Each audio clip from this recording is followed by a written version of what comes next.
Hi everyone, I hope you're having a great weekend.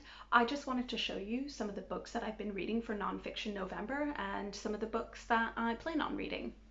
So the first one that I read this month is a biography called Cleopatra, A Life by Stacy Schiff. I've read one other book by Stacy Schiff, and that's The Witches on the Salem Witch Trial. And I found in that book she had a very tangential style of writing where she would deviate from the main narrative by going into the backstories of key characters. And while I think it served its purpose there, it was somewhat difficult to follow the main narrative. And she did that a bit here, especially in the beginning.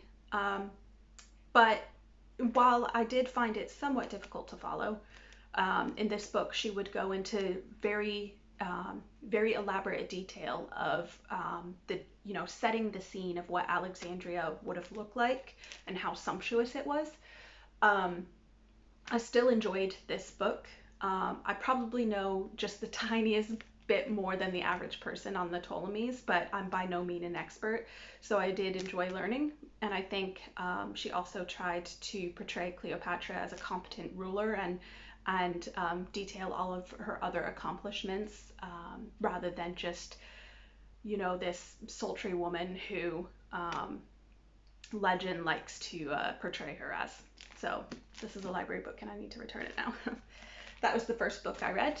The second book that I read is an ebook on Scribd, and it was called The Great Imperial Hangover by Samir Piri.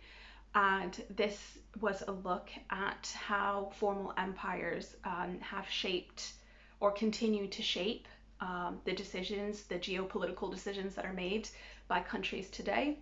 So it was a summary. He tried to pack a lot into one book.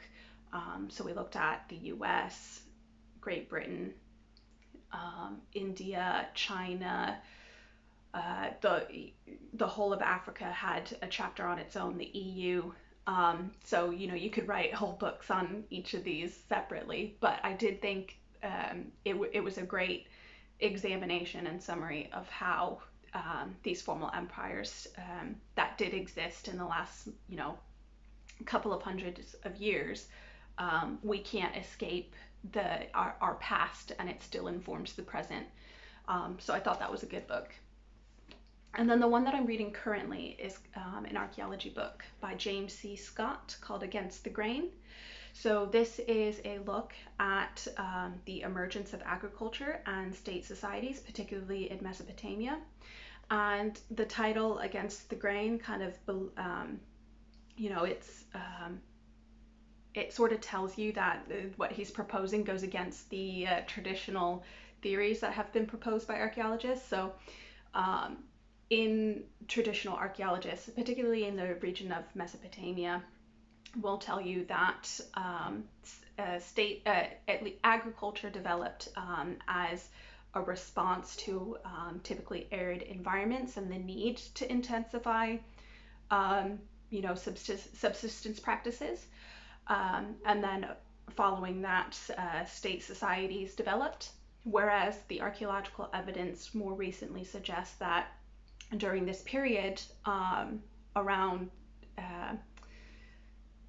between 8,000 and 6,000 years ago, it was a lush wetland environment, so resources weren't necessarily scarce, and that's when we start seeing these peoples dabbling in agriculture, and there's like a 4,000-year gap between agriculture and the emergence of state society. So it's not a neat, clean trajectory that archaeologists, at least in the 20th century, would try to tell you about the emergence of agriculture and state societies as being, immediately linked. So I'm enjoying this book so far.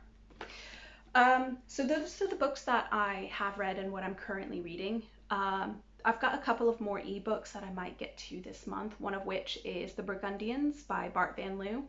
And this is just a look at the emergence of the Burgundians as a not a transient society, but a society that used to live in in Eastern Germany, and becoming their settlement in, what is now the south of France, and then of course, how they developed into a part of the Holy Roman Empire, but also part of France as separate counties, duchies, and then of course um, their contribution to the Low Countries in terms of art, culture, and their political decisions in that area. So I might get to that. It's quite a lengthy book, about 800 pages, so it might be something that I start this month but don't finish until December. And then one that I'm really excited for, and I'm trying to wait to read this on Christmas, is Dan Jones' Essex Dogs. So this is Dan Jones. It's his first debut fiction novel. He writes a lot of historical nonfiction, particularly on the Plantagenets in England.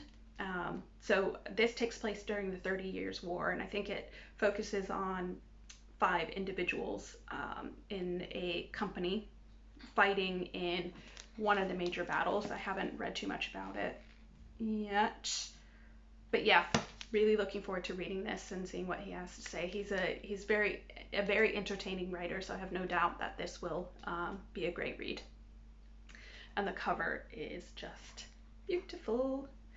So yes, that's what I've been reading so far, and some of the books that I plan on reading in the upcoming weeks and months. Anyways, that's all I have to share with you, and just wanted to say hopefully you're all getting ready for Thanksgiving if you're celebrating that in the States. So if you are, have a very happy Thanksgiving, and let me know what you're planning on doing. So anyways, have a great week ahead, everyone. Bye for now.